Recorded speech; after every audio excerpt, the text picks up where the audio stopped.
In 1998, the Players Club shocked audiences with its raw story of money, desire, and the dark temptations of nightlife. But 27 years later, the real lives of its cast turned out to be even more dramatic than the movie itself. Some became global stars, others lost their lives to exhaustion, while a few spiraled into addiction and endless legal battles. Join us as we uncover their real stories and pay tribute to the legacies they left behind. Lisa Raye McCoy as Diamond. Lisa Raye McCoy was born on September 23, 1967, in Chicago, Illinois. At just 31 years old, she appeared in The Players Club, 1998, as Diana Diamond Armstrong, a young mother forced to strip to survive. The role captured the grit and vulnerability of women trapped between survival and dignity, earning Lisa Raye her breakout moment. But behind the spotlight, her personal life was already spiraling into emotional chaos that would haunt her for decades. Her first marriage to former NFL player Tony Martin collapsed in only 2 years, consumed by jealousy and distance. But it was her second marriage to Michael Missick, the powerful Prime Minister of Turks and Caicos, that turned her life into a public battlefield. Overnight, she became First Lady, living among politicians and luxury, only to watch the empire crumble under allegations of corruption. Missick's arrest shattered both her marriage and her reputation. Lisa Raye later confessed that she felt used, abandoned, and emotionally stripped, a painful irony echoing her role in The Players Club. Even as she starred in The Wood, 1999, and All of Us, 2003 to 2007, the cracks in her spirit deepened. The emotional toll left her anxious and withdrawn. Years of public humiliation and failed love drained her trust and her strength. She spoke openly about her loneliness and how fame became a cage rather than a comfort. Still, she kept working, turning her pain into quiet resilience. She continued to act, produce, and build her own fashion and beauty brands, transforming her heartbreak into power. Now, at 58 years old, Lisa Raye lives in Los Angeles, still radiant but far more grounded. She acts selectively, speaks about faith and self-worth, and mentors young women in Hollywood. Her net worth in 2025 is estimated at $10 million, built from decades of acting, fashion ventures, and real estate investments. Bernie Mac as Dollar Bill. Bernie Mac was born on October 5, 1957, in Chicago, Illinois. He was 40 when he joined The Players Club, 1998, portraying Dollar Bill, the brash, fast-talking club owner whose charm barely masked desperation. It was a role that mirrored his own relentless hustle. Behind the laughter, however, Bernie was fighting a private war against his own body. Married to his high school sweetheart Rhonda Gore since 1977, Bernie's marriage endured more than most. His long battle with sarcoidosis left him exhausted and irritable. Rhonda became nurse, wife, and warrior, caring for him through hospital stays and oxygen treatments while managing the crushing emotional weight of seeing her husband fade. Bernie often said his greatest heartbreak was not being able to give her the time and normal life she deserved. Even as his show The Bernie Mac Show, 2001 to 2006, and films like Ocean's 11, 2001, made him a household name, his energy was slipping away. He masked pain with professionalism, never letting audiences see the fatigue behind his booming voice. Awards came: Emmys, Peabody, Humanitas. But his health steadily declined. Sarcoidosis weakened his immune system, leading to recurring pneumonia. Sadly, on August 9, 2008, Bernie Mac died in his hometown of Chicago at age 50, after a 3-week battle with pneumonia. His net worth at the time of his passing was $15 million, a legacy built from laughter, perseverance, and the kind of truth that only comes from surviving struggle. Ice Cube as Reggie. Ice Cube was born on June 15, 1969, in Los Angeles, California. At 29, he appeared in The Players Club, 1998, as Reggie, a slick, streetwise character whose presence added both humor and danger to the story. For a man already known for revolutionizing hip-hop with NWA, this role showed another side of Ice Cube in real life. His marriage to Kimberly Woodruff, which began in 1992, has been one of Hollywood's rare success stories. In interviews, Ice Cube admitted that the early years were tense, shaped by fame, temptation, and the chaos of life as a rising rap superstar.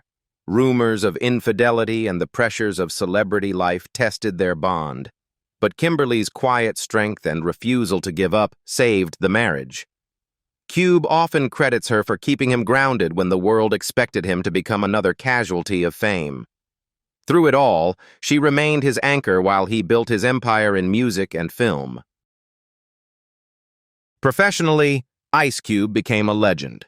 From Boys in the Hood, 1991, to Friday, 1995, and later producing Straight Outta Compton, 2015, he bridged the worlds of music and cinema with raw authenticity.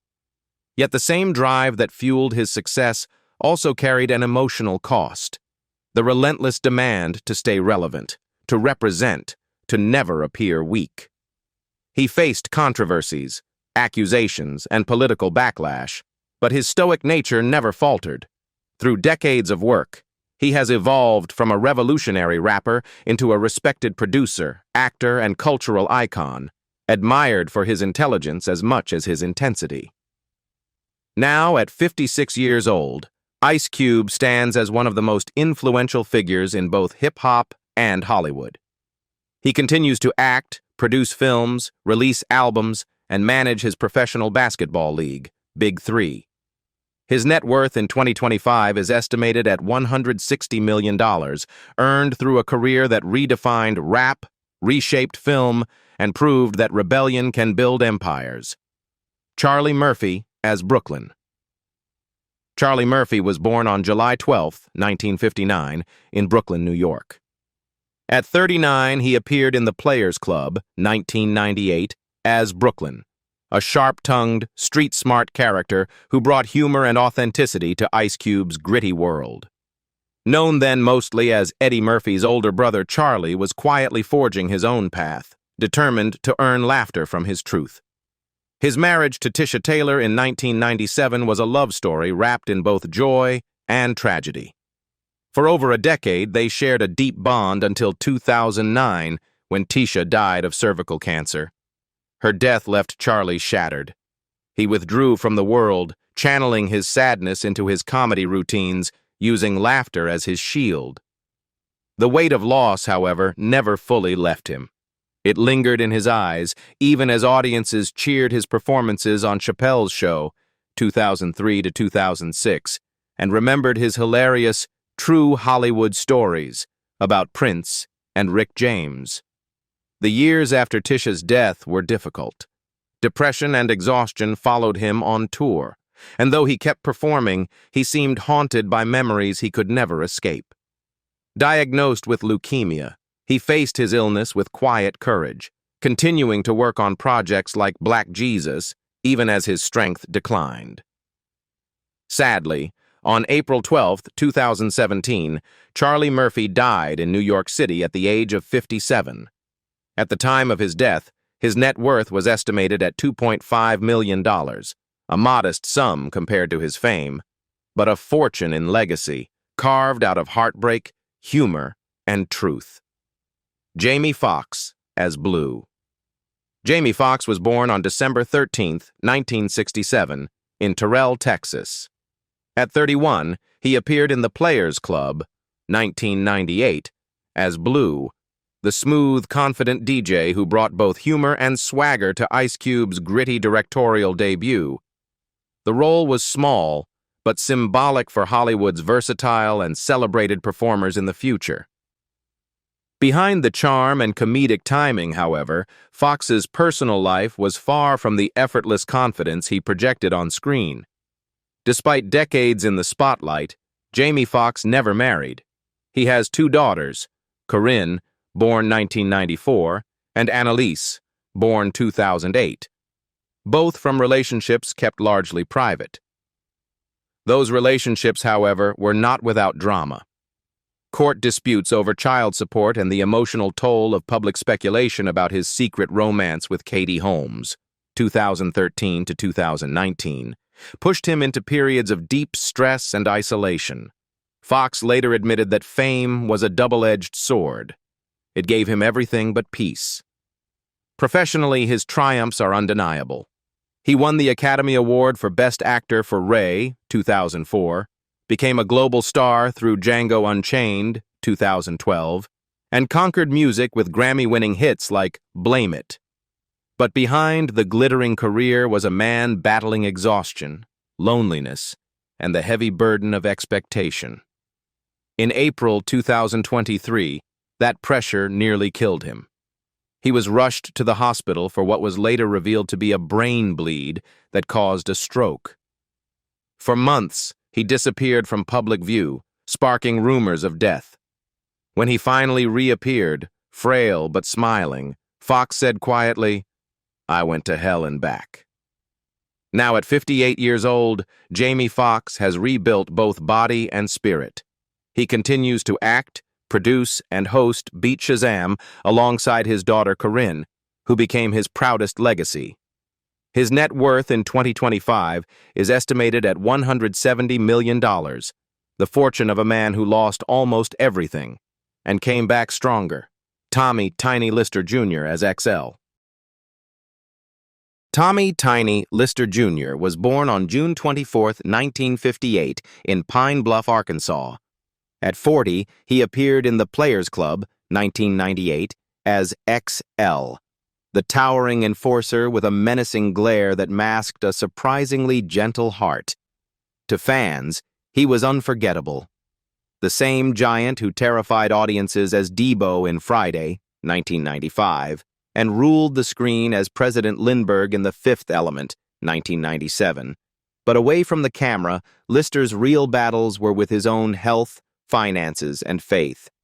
His marriage to missionary Felicia Forbes in 2003 was one of devotion, but also struggle. The couple's love was tested by legal and financial crises, most notably a 2012 mortgage fraud case that nearly sent him to prison. Though he avoided jail time, the stress took a toll on both his body and his marriage.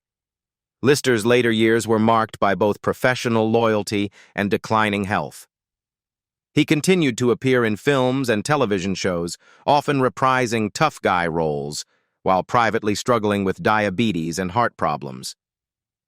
In 2020, during the height of the pandemic, he fell ill again, reportedly showing symptoms of COVID-19 and severe fatigue. On December 10, 2020, police found him dead in his Los Angeles home. The autopsy revealed the cause of death as hypertensive and atherosclerotic cardiovascular disease due to years of strain and illness. He was 62 years old at the time. At the time of his death, Tommy Tiny Lister Jr.'s net worth was estimated at $100,000, a modest sum for a man whose presence on screen was priceless. Monica Calhoun as Ebony. Monica Calhoun was born on July 29, 1971, in Philadelphia, Pennsylvania. At 27, she appeared in The Players Club, 1998, as Ebony, the young, naive dancer whose innocence is slowly shattered by the darkness of the club world. It was a heartbreaking performance that mirrored the quiet strength Monica would later show in her own life. Though she never married, Monica's life became centered around a love far deeper than romance, the unconditional devotion of a mother. In 2000, she gave birth to her son, who was born blind. From that moment, her world changed. Hollywood's spotlight dimmed as she stepped back to care for him, trading premieres for hospital visits and red carpets for long nights of worry. The emotional strain, coupled with financial pressures, made her life resemble a silent marriage to responsibility itself. Her performances in The Best Man, 1999, and The Best Man Holiday, 2013, reflected that same emotional depth. As Mia, she embodied grace and quiet endurance, earning an NAACP Image Award nomination and leaving audiences in tears when her character faced death. Ironically, Mia's farewell mirrored Monica's own bittersweet distance from fame. Now, at 54 years old, Monica Calhoun lives a private, grounded life focused on family and advocacy. She occasionally returns to film and television, but only for roles that speak to her soul. Her net worth in 2025 is estimated at $5 million, earned from decades of steady, heartfelt work in film and television. A.J. Johnson as Lil Man. A.J. Johnson was born on February 1, 1966, in Compton, California. At 32, he appeared in The Players Club, 1998, as Lil Man, the fast-talking, hustling comic relief who brought bursts of laughter to an otherwise heavy story. But off-screen, A.J. was a man fighting battles that laughter could not fix. He married Lexis Jones Mason, and together they had 3 daughters. Yet their marriage was turbulent, marked by fights, separation, and the unbearable strain of A.J.'s drinking. Alcohol slowly became his prison. The demands of fame, fleeting roles, unstable income, and the pressure to stay funny only deepened his dependence. His health began to decline, and with it, his marriage and his joy. Despite the chaos, A.J. remained a respected name in comedy circles. His roles in House Party, 1990, and Friday, 1995, made him a cult icon of urban comedy. Behind the camera, he mentored young comedians, always reminding them that laughter was a way to survive the pain. But by his 50s, the toll of alcoholism was irreversible. Years of heavy drinking led to organ damage, and when COVID-19 struck in 2021, his weakened body couldn't endure the fight. On September 6, 2021, A.J. Johnson passed away at age 55 from multi-organ failure. He left behind 3 daughters, memories of raw laughter, and a legacy built on both humor and heartbreak.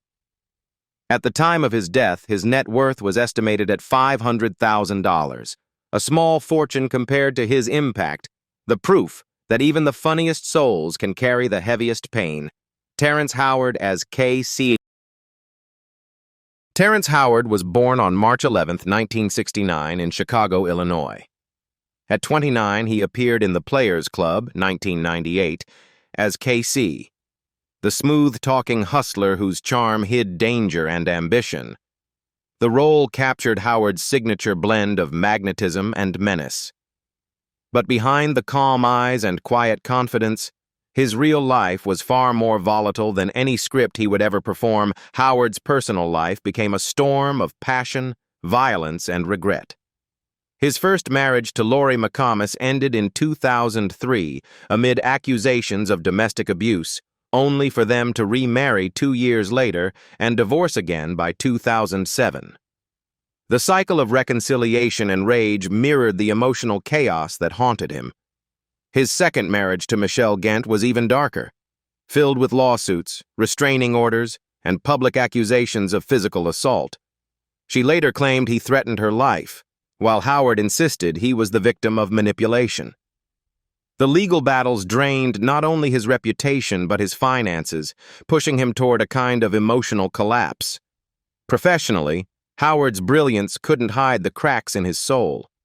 His Oscar-nominated performance in Hustle and Flow, 2005, showed a man clawing his way out of despair, just as Howard himself was doing off-screen. But his success came with heavy losses. He was abruptly replaced in Iron Man, 2008, after salary disputes and tension with the studio. Diagnosed with bipolar disorder, Howard admitted that his moods could swing from euphoria to destruction without warning. Now, at 56 years old, Terrence Howard lives quietly, occasionally appearing in films while pursuing his eccentric scientific passions. He claims to be working on inventions that will change the laws of physics, though critics call them delusions. Once worth over $30 million, much of his fortune was lost to lawsuits and failed ventures. In 2025, his estimated net worth is $5 million, the fragile echo of a career that burned as fiercely as the man himself, John Amos, as Officer Freeman. John Amos was born on December 27, 1939, in Newark, New Jersey. At 59, he appeared in The Players Club, 1998, as Officer Freeman, the stern but steady authority figure symbolizing order amid chaos. His presence on screen carried weight, forged by decades of experience and a life marked by both triumph and turbulence. But the man audiences admired for strength had endured battles that fame could never shield him from. His first marriage to artist Noel Mickelson in 1965 broke racial and social boundaries, but also exposed him to relentless prejudice.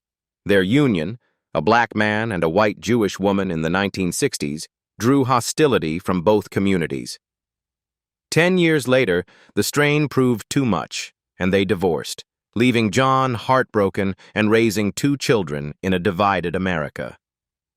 His second marriage to actress Lillian Lehman in 1978 lasted barely a year, undone by the same career pressures and emotional exhaustion that haunted so many Hollywood couples. Those failures hardened him, but they also gave depth to his roles, especially in Good Times, 1974 to 1979, and Roots, 1977, performances born from real pain and pride. In later years, Amos became a mentor and advocate for integrity in entertainment, demanding realism in black storytelling. But age brought its own hardships.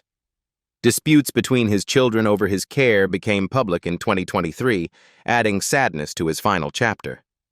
He spent his last years in Los Angeles, far from the stage lights, quietly fighting heart disease while still offering advice to younger actors. Sadly, John Amos passed away on August 21, 2024, at age 84 from congestive heart failure. He was cremated in Los Angeles, his ashes kept by his family. At the time of his death, his net worth was estimated at $300,000, a humble reflection of a life spent not chasing wealth, but fighting for truth and legacy. Chrystale Wilson as Ronnie. Chrystale Wilson was born on March 28, 1971, in Atlanta, Georgia. At 27, she burst onto the screen in The Players Club, 1998, as Ronnie, the seductive, calculating dancer whose presence dominated every scene. It was a breakout role that made her unforgettable and, ironically, unescapable. That single performance defined her career and shadowed her identity for decades. Off-screen, Chrystale struggled with the legacy of Ronnie, a character so bold and controversial that it followed her into every audition and every relationship. She often spoke about how the industry typecast her as the villain, forcing her to fight for roles that showed her depth beyond sexuality and danger. The fame that once thrilled her soon became a burden, straining her confidence and complicating her personal life. The image of Ronnie became both her armor and her curse. Determined to take control of her destiny, Chrystale turned to producing and writing. She became the first black woman in Atlanta to produce a union-independent film, Groupies, 2000, and later created The Kudzu Christmas, 2001, the first urban holiday film sold nationwide. She built a name behind the camera, working on major projects like Think Like a Man and Creed, while also mentoring young women in entertainment. Now at 54 years old, Chrystale Wilson lives a quieter life between Los Angeles and Atlanta. She continues to act and produce independently, appearing at film festivals and women's empowerment events. Her net worth in 2025 is estimated at $1 million, earned not from fame alone, but from resilience, creativity, and an unbroken spirit. Adele Givens as Trixs. Adele Givens was born on January 3, 1960, in Chicago, Illinois. At 38, she lit up The Players Club, 1998. As Trixs. The sharp-tongued, street-smart comic relief who could make the audience laugh even in the film's darkest moments. It was a role that reflected her own life. Adele's journey was built on struggle and survival. Rising from Chicago's comedy clubs in the late 1980s, she battled sexism, racism, and the endless comparisons to male comedians who never faced the same scrutiny. Her relationships suffered from the demands of constant touring and the emotional toll of performing joy while privately feeling lonely. Her breakthrough came with The Queens of Comedy, 2001, where she shared the stage with Monique, Samore, and Laura Hayes. The tour made her a national icon, unapologetic, commanding, and raw. Later, she appeared in Beauty Shop, 2005, The Hewleys, and The Parkers, proving her comedic timing was unmatched. But with fame came solitude. As the laughter faded each night, Adele admitted she sometimes felt invisible. Now, at 65 years old, Adele Givens still performs across the U.S., her wit sharper than ever. She lives in Lexington, Kentucky, and continues to tour comedy clubs and television circuits, mentoring young comedians, especially women, to own the stage, not just stand on it.